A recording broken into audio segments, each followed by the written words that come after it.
no se va a producir ningún tipo de daño miocárdico permanente.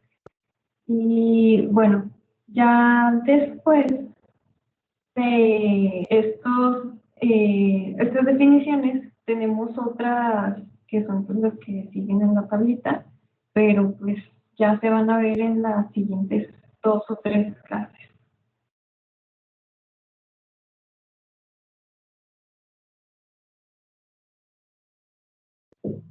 Y bueno, vamos a pasar a la etiopatogenia de esta condición. Y tenemos que la principal causa es una arteriopatía coronaria arteriosclerótica.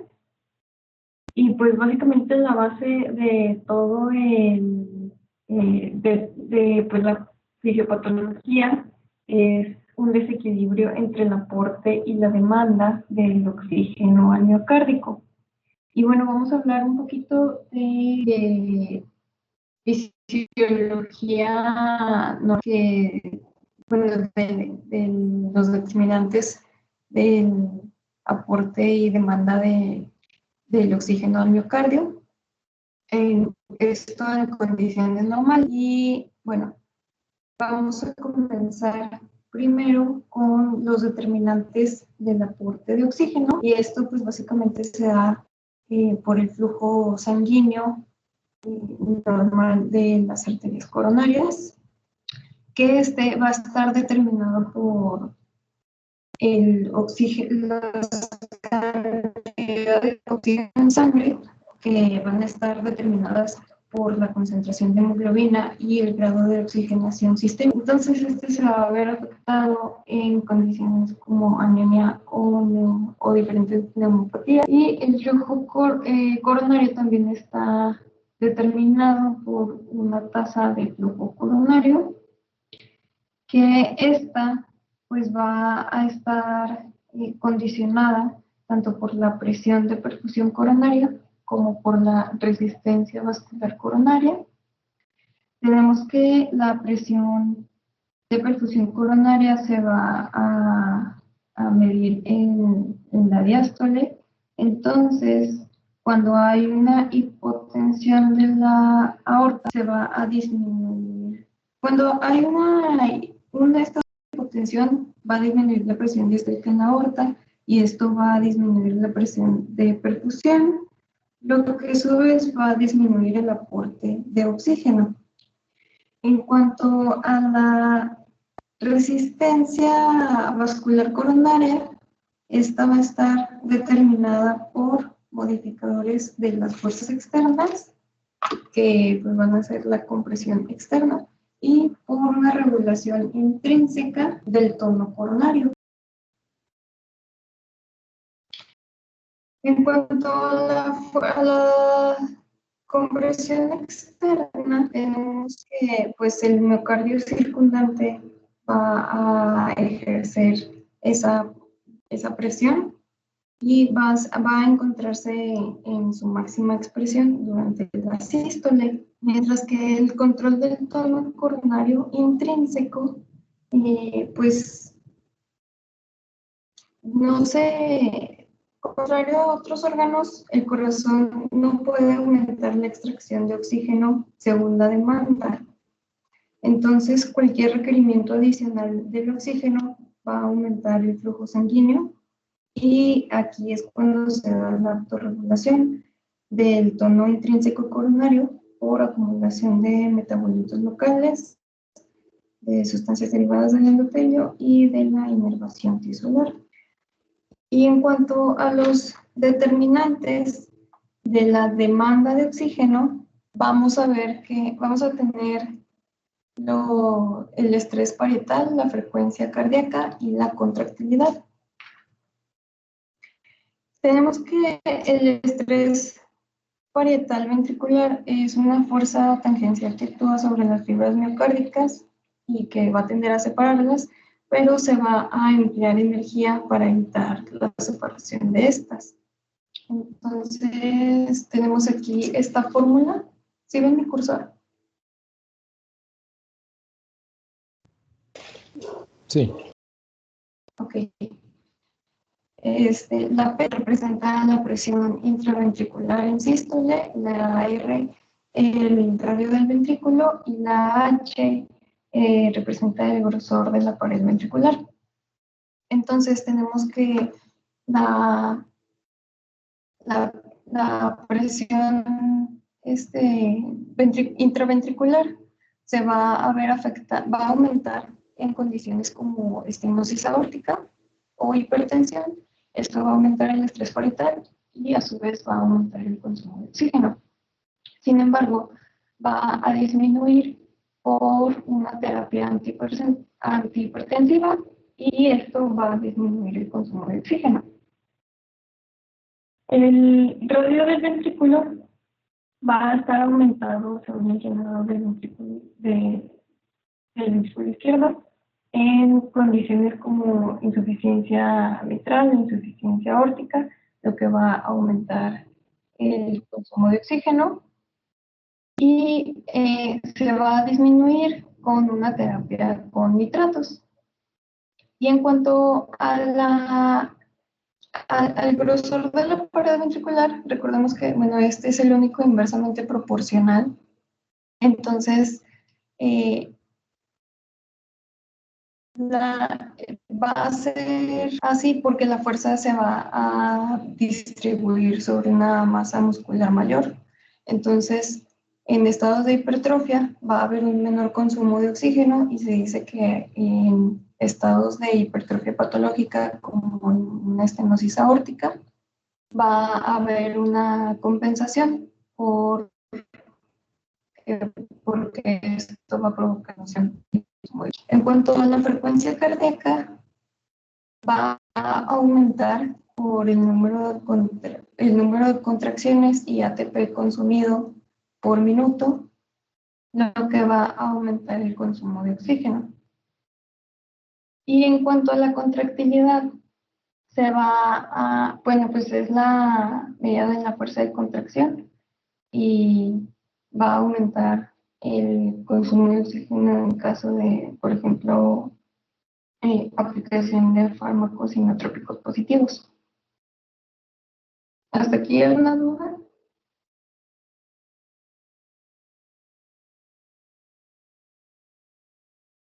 No, todo bien. No, todo bien.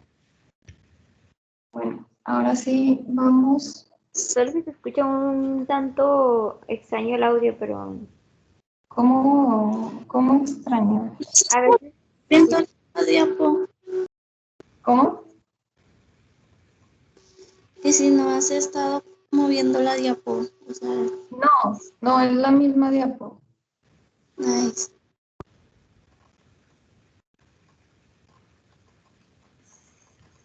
¿Ya se ve que cambió de diapositiva? no, seguimos en el de Patiogenia. Sí, o sea, pero... Ahí ya cambiaste de esquema. Sí, ya cambió de esquema. Ya. Ok. ¿Ya me escucho mejor? Ya, es que a veces como se te distorsiona y luego a veces se te corta, no sé, extraño, pero no pasa nada, todavía se te entiende. Bueno, igual me dicen si necesitan que repita algo. Sí, bien. Bueno, vamos a ver ya ahora, bueno, en la diapositiva anterior vimos la fisiología normal, por así decirlo, del aporte de oxígeno al miocardio. Ahora vamos a ver un poco de la fisiopatología de la isquemia. Tenemos que la isquemia del miocardio se va a dar por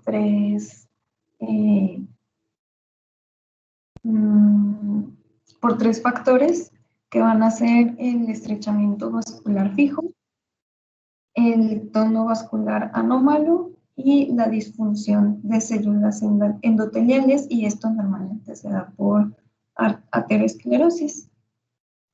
Entonces tenemos que el estrechamiento vascular fijo va a tener dos componentes, que eso es la mecánica de flujo, que va a estar representado por esta fórmula, donde pues es resistencia igual a 8 veces la viscosidad por la longitud del hueso sobre por el radio del vaso a la cuarta potencia.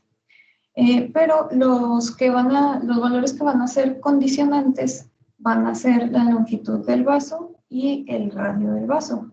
Entonces tenemos que la relevancia hemodinámica de una lesión estenótica va a depender de la longitud del vaso y del grado del estrechamiento vascular, o sea, del radio.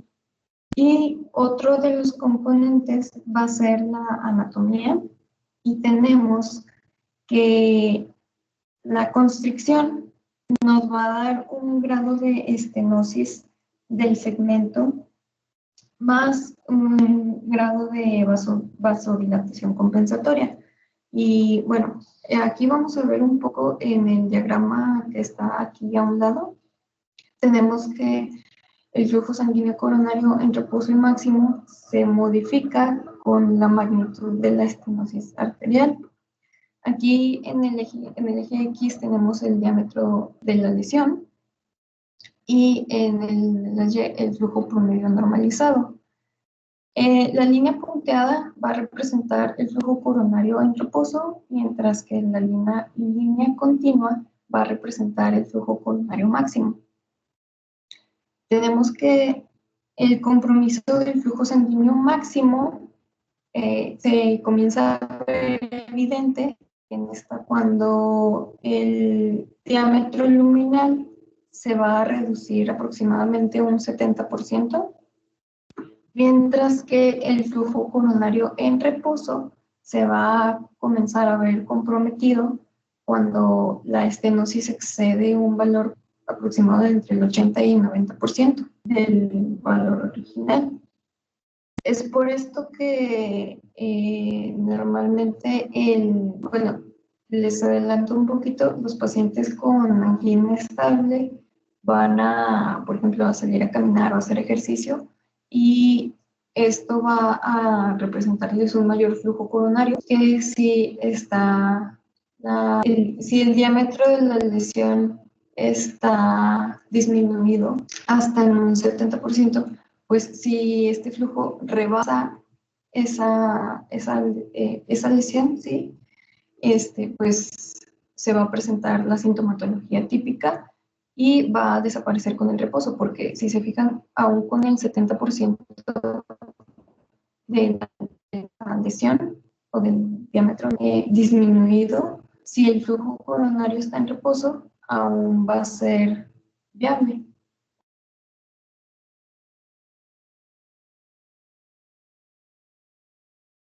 Y bueno, aquí tenemos, esto lo vamos a ver más que nada en las clases que siguen. Ah, no, pero me faltó. La disfunción en cuanto a la disfunción de las células endoteliales, vamos a ver que pues esto va a disminuir el aporte de oxígeno y va a ser contribuido por dos factores.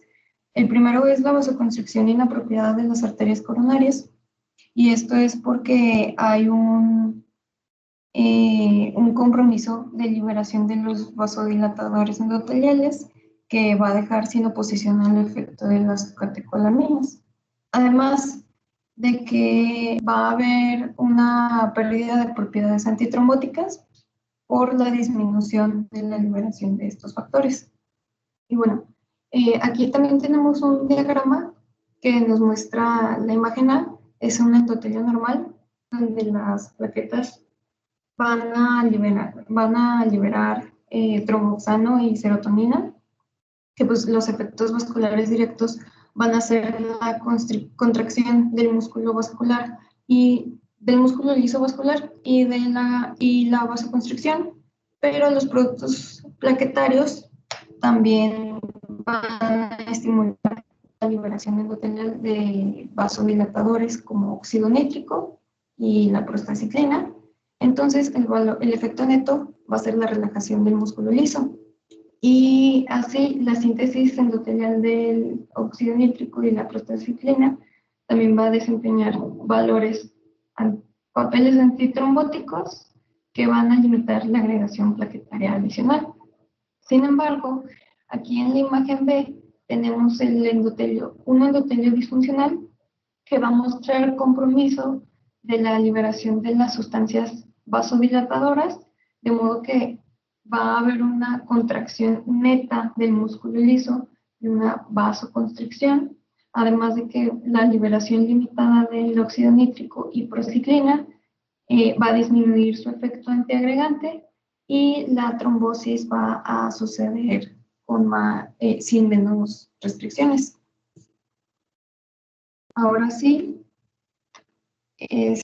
siguiendo con la etiopatogenia, esto más que nada se va a ver en las siguientes clases, porque pues son las consecuencias, las posibles consecuencias de la isquemia. Se van a incluir los síndromes isquémicos coronarios, pero eso ya lo vamos a ver a partir de la siguiente clase. Y bueno, aquí lo que nos importa a nosotros son estas dos imágenes.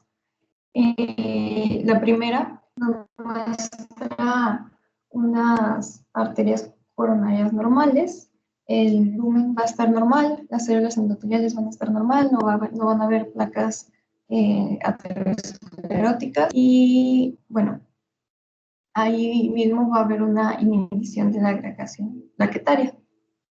Sin embargo, en la angina estable, la placa aterosclerótica y la vasoconstricción inapropiada van a disminuir el lumen vascular y el flujo sanguíneo coronario, además de que se va a presentar una vasoconstricción inapropiada.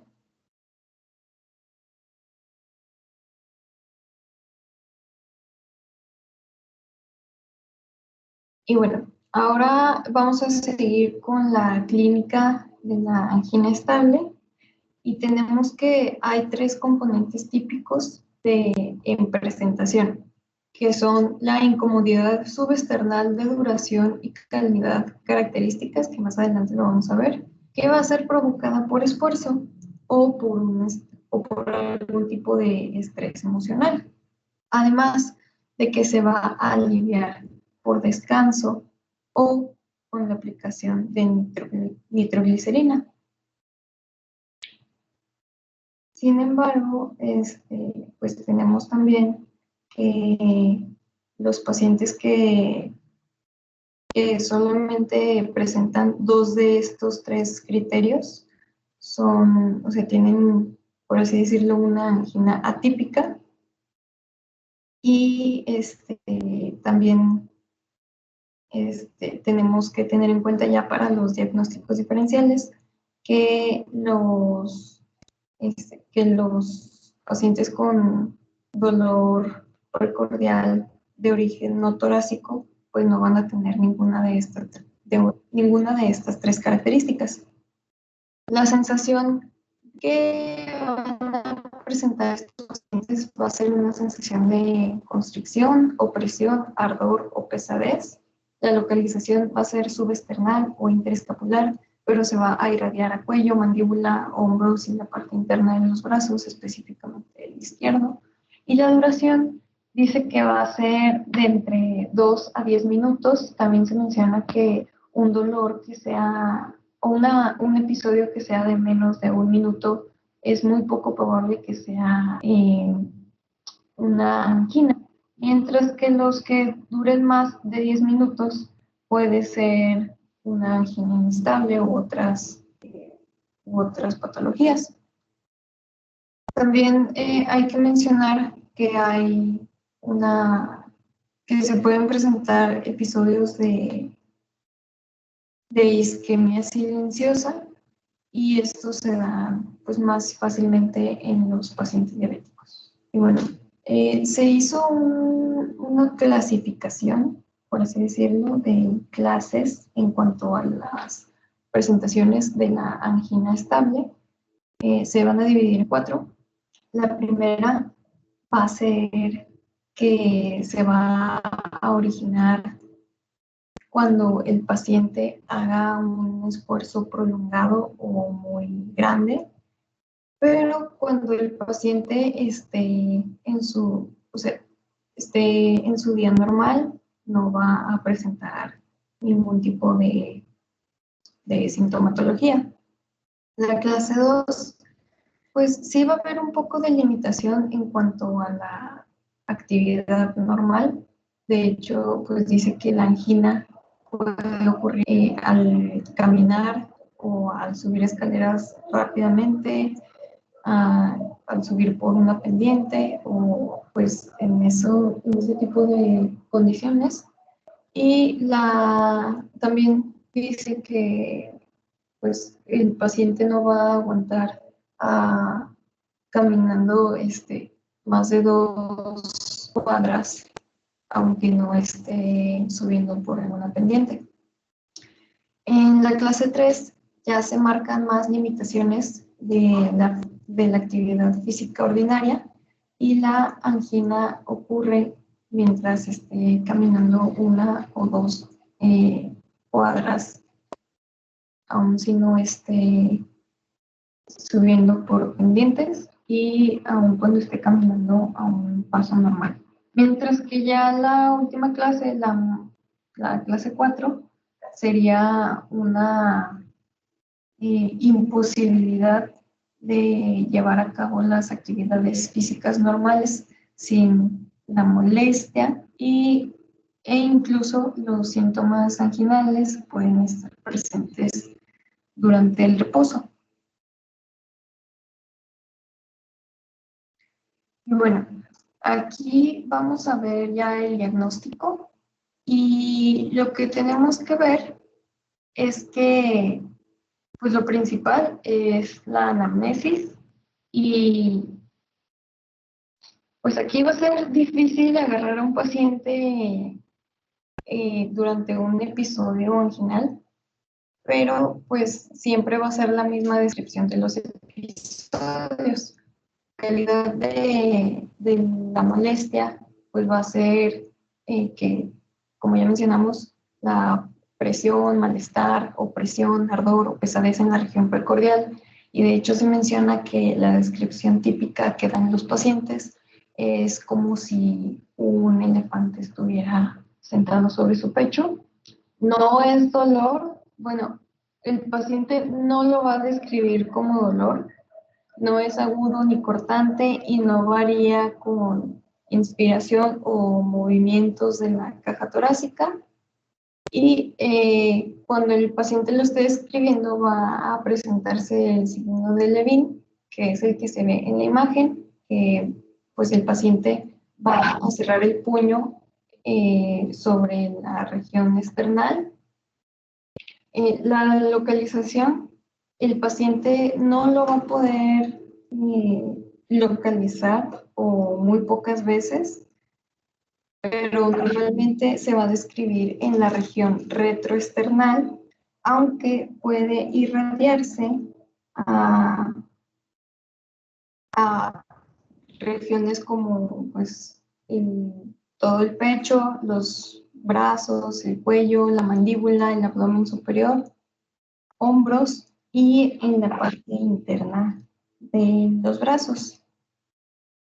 Puede haber también síntomas acompañantes y estos van a ser taquicardia, diaforesis y náusea, además de una disfunción transitoria de la contracción sistólica y también pues puede haber fatiga y debilidad transitoria.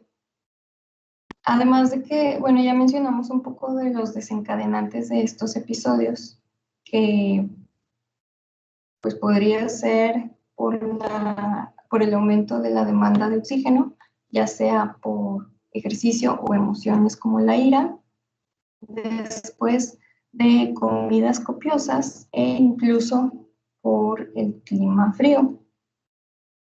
También se menciona que los pacientes que experimentan angina por un incremento del tono arterial o por un vasoespasmo pueden desarrollar los síntomas en reposo. La frecuencia, pues, va a depender del tipo de vida que lleve el paciente y pues va a depender porque los desencadenantes del ejercicio van a variar con los episodios. O sea, Una vez el paciente puede caminar a paso rápido y le va a dar, pero puede que otras veces no, y pues así va a ir variando. Y bueno, los factores de riesgo, pues además de la descripción del malestar torácico, se debe hacer un interrogatorio para identificar estos pues, factores que pueden predisponer a una arteriosclerosis, como van a ser, por ejemplo, el tabaquismo, dislipidemias, hipertensión, diabetes e incluso pues, antecedentes familiares.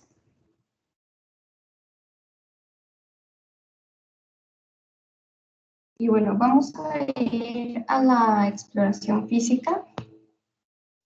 Y bueno, como ya mencioné, va a ser difícil encontrar a un paciente durante un cuadro de angina, pero pueden detectarse varios signos transitorios que van a ser estos y pues básicamente se van a identificar en pacientes que estén en hospital, porque si se hace la exploración física en pacientes ambulatorios o que van a un consultorio, lo más normal es que lo más probable es que el paciente esté normal.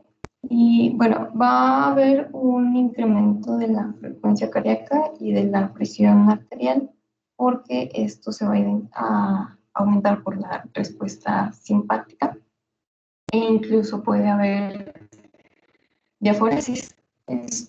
También va a haber una disminución de la función sistólica, una disminución de la distensibilidad diastólica y disfunción de los músculos papilares, lo que puede este, traducirse a congestión pulmonar, impulso apical diginético, estertores, un soplo e incluso una insuficiencia mitral, pero pues esto solamente se va a dar durante el cuadro de angina. Y bueno, pues también es importante que en la exploración física debe descartar signos de enfermedad arteriosclerosa, por ejemplo, los soplos carotídeos pueden revelar enfermedades cerebrovasculares y así. Pero bueno, básicamente la exploración física es para descartar otras patologías. También nos vamos a ayudar de pruebas de diagnóstico, que estos van a ser básicamente un electrocardiograma, pruebas de esfuerzo que van a incluir las pruebas de esfuerzo, prueba estandarizada de esfuerzo, estudios de imagenología nuclear, ecocardiografía de esfuerzo y la prueba de esfuerzo farmacológico, una angiografía coronaria y algunos estudios de imagen no invasivos.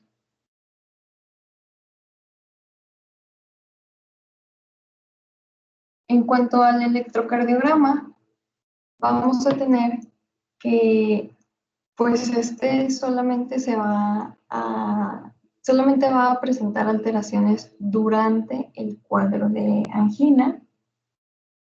Y si bien pues la isquemia va a provocar cambios en los segmentos ST y la onda T, la isquemia aguda va a darnos depresiones completas o progresivas transitorias del segmento ST y aplanamiento o inversión de la onda T. Bueno, pues aquí vemos en este diagrama que pues, bueno, básicamente una representación normal, pero pues depende de del tipo de isquemia que vaya a presentar el paciente, van a haber diferentes alteraciones del segmento ST y también de la onda T. Incluso tenemos que una isquemia transmural que ya va a ser más grave, va a provocar una elevación del segmento ST, pero pues lo más común es que el paciente no vaya a estar durante el cuadro de angina y el paciente va a salir con un electrocardiograma normal.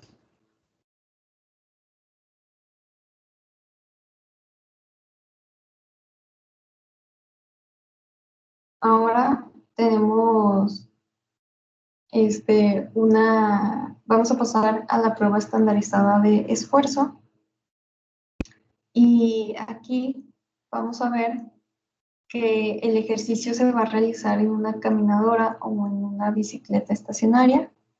Y aquí el médico va a observar el desarrollo de malestar precordial o de disnea excesiva. Además, se va a hacer un monitoreo continuo de la frecuencia cardíaca y de las ondas electrocardiográficas, además de que se va a tomar la presión arterial en intervalos regulares. Esta prueba se va a continuar, o el paciente va a continuar haciendo ejercicio hasta que haya un desarrollo de angina con los síntomas que ya vimos, que haya signos de isquemia miocárdica o, esto que se vaya a ver en el electrocardiograma, o que haya una frecuencia, que se alcance una frecuencia cardíaca objetivo que se va a sacar con 220 menos la edad del paciente, o que el paciente esté demasiado fatigado como para continuar. Y bueno, aquí los resultados de la prueba se van a ver, se va a considerar anormal cuando el paciente presenta un malestar precordial típico o que haya anomalías en el electrocardiograma. Y se menciona que la sensibilidad de esta prueba es del 65 al 70%, con una especificidad del 75 al 80%. Y esta prueba se va a considerar positiva intensa si se presenta uno o más de los siguientes signos de cardiopatía isquémica grave, que van a ser cambios en el electrocardiograma a los 3 minutos de empezar la prueba o durante 5 minutos después de detener la prueba, que haya una magnitud de depresión del segmento ST mayor a 2 milímetros, que la presión arterial sistólica presente una caída anormal durante el ejercicio, se presenten arritmias ventriculares de alto grado, o que el paciente no pueda continuar la prueba durante 2 minutos seguidos. Si se escucha bien, porque me sale que la red es de calidad insuficiente. Sí, se escucha. Ok. Me dicen sí, me regreso. Os tiendo. Y bueno, esta prueba se va a ver afectada por uso de medicamentos, por ejemplo, los beta bloqueadores, que pueden comprometer la capacidad del paciente a alcanzar una frecuencia cardíaca objetivo, pero aquí tenemos que ver cuál es el objetivo de la prueba, ya sea diagnosticar si hay una isquemia o si se usa para valorar la eficacia del tratamiento. En caso de que la prueba se esté utilizando para diagnosticar, solamente se tienen que suspender los medicamentos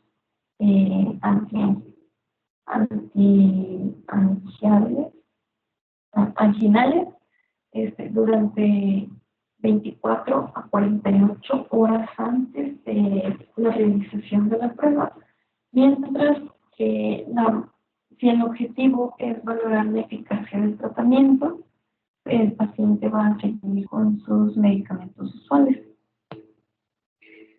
También tenemos que ver que esta prueba va a ser menos eficaz en pacientes con alteraciones de base del segmento ST o de la onda T.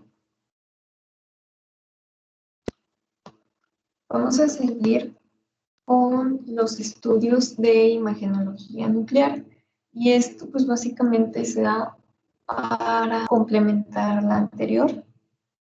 Esto pues va a suceder porque el radionúclido se va a acumular en proporción al grado de perfusión de las células miocárdicas que sean viables. Entonces, lo que se va a observar en las regiones con isquemia que no van a acumular el radionúclido, lo que se va a conocer como focos fríos, pero pues aquí va a haber un poco de conflicto, por así decirlo, porque también las regiones que hayan presentado un infarto van a presentarse como focos fríos.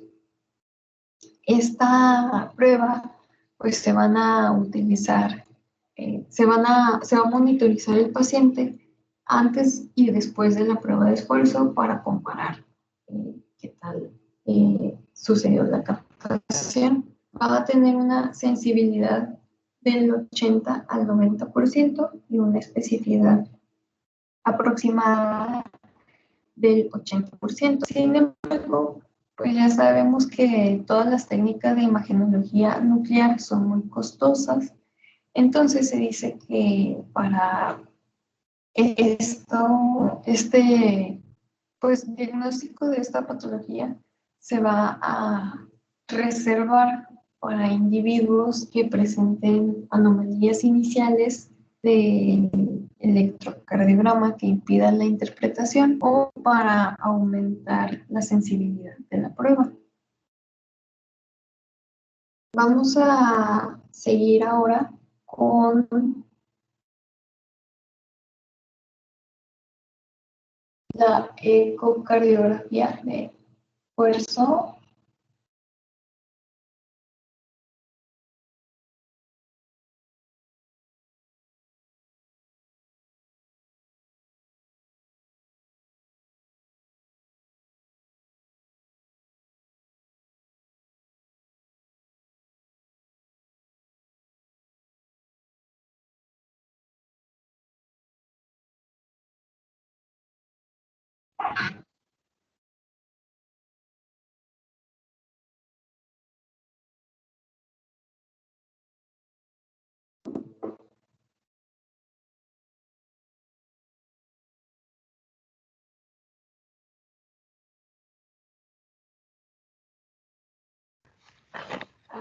Se escucha.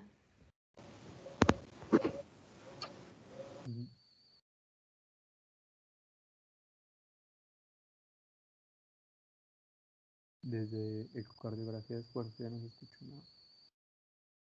¿Ya me escuchan? Ya, pero se te dejó de escuchar. Sí, ¿Desde cuándo? ¿Desde aquí o...? Sí, desde que iniciaste ecocardio. Ah, bueno, perdón. Bueno, vamos a repetir que otra de las pruebas de diagnóstico va a ser la ecocardiografía de esfuerzo y pues esta también se va a utilizar para lo que se utilizó la de imagenología nuclear, que va a ser para mejorar la sensibilidad y la especificidad del diagnóstico de la prueba de esfuerzo. Y bueno, pues además es una alternativa para los pacientes que presenten alteraciones de base, ya sea del segmento ST o de la onda T, y se va a valorar la función contráctil del ventrículo izquierdo en condiciones iniciales y después del eje. Va a tener una sensibilidad del 80% y una especificidad cercana al 90%.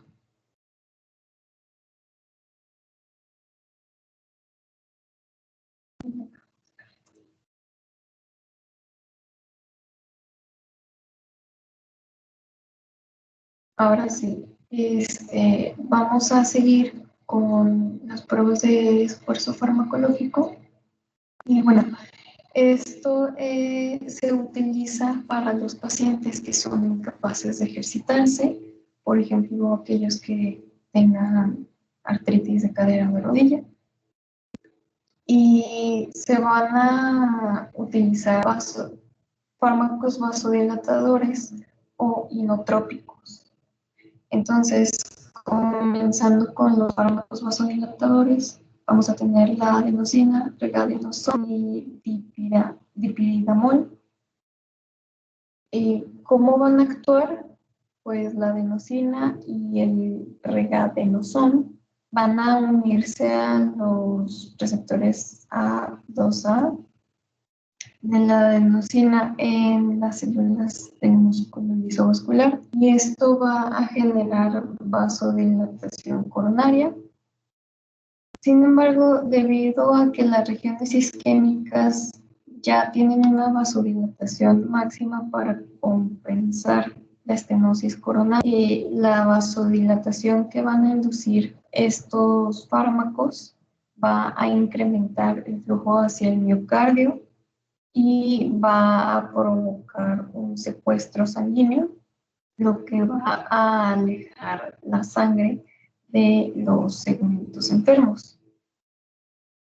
En cuanto al dipiridamol, va a generar un efecto similar, pero de modo indirecto, porque este va a bloquear la captación celular y la destrucción normal de la adenosina, lo que va a incrementar la concentración circulante y la estimulación subsecuente de estos receptores. Sin embargo, pues, o sea, con solo esto, pues no vamos a saber qué está pasando, entonces, pues se van a unir, o sí, pues se van a combinar con estudios de imagenología nuclear o de ecocardiografía, pero pues esto no se puede utilizar solo. Y en cuanto a los fármacos inotrópicos, pues tenemos de ejemplo la dobutamina, que va a incrementar la demanda de oxígeno del miocardio al aumentar la frecuencia cardíaca y el fuerza de contracción, y esto va a simular los efectos del ejercicio. ¿Hasta aquí alguna duda? Yo en lo de la imagenología nuclear, Uh-huh.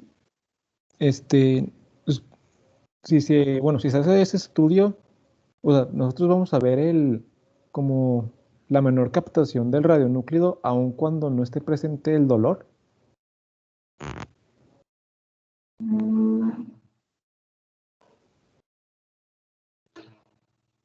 Pues, o sea, es que no tiene que no tiene que presentarse el dolor, pero sí hay que tener en cuenta que la isquemia no va a ser permanente. Entonces, esto no se puede aplicar en cualquier momento, porque si fuera permanente, entonces ya no sería una manifestación de angina.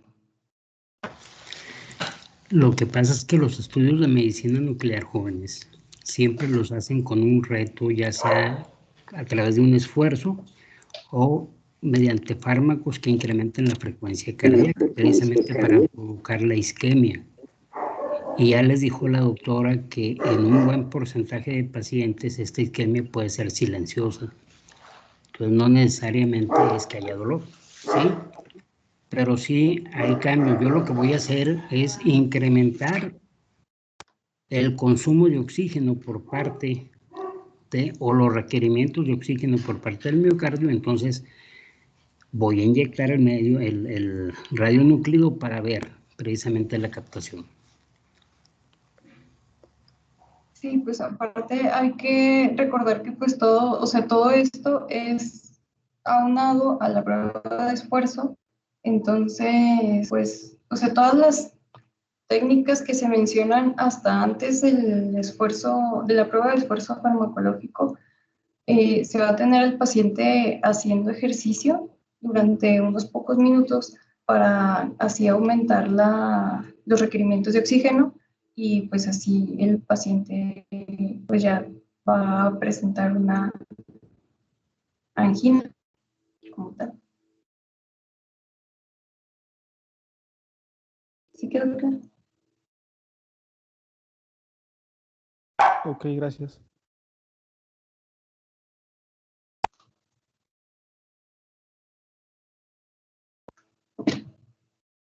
Espera. Es que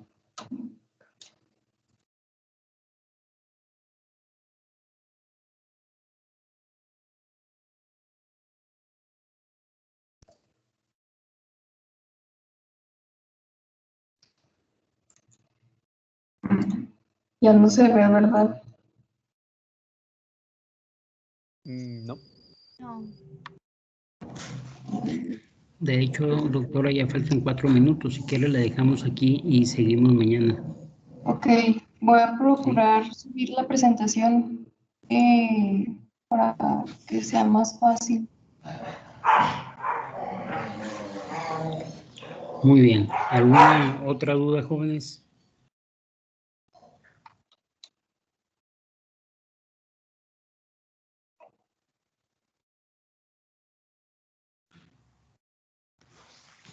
Parece que no.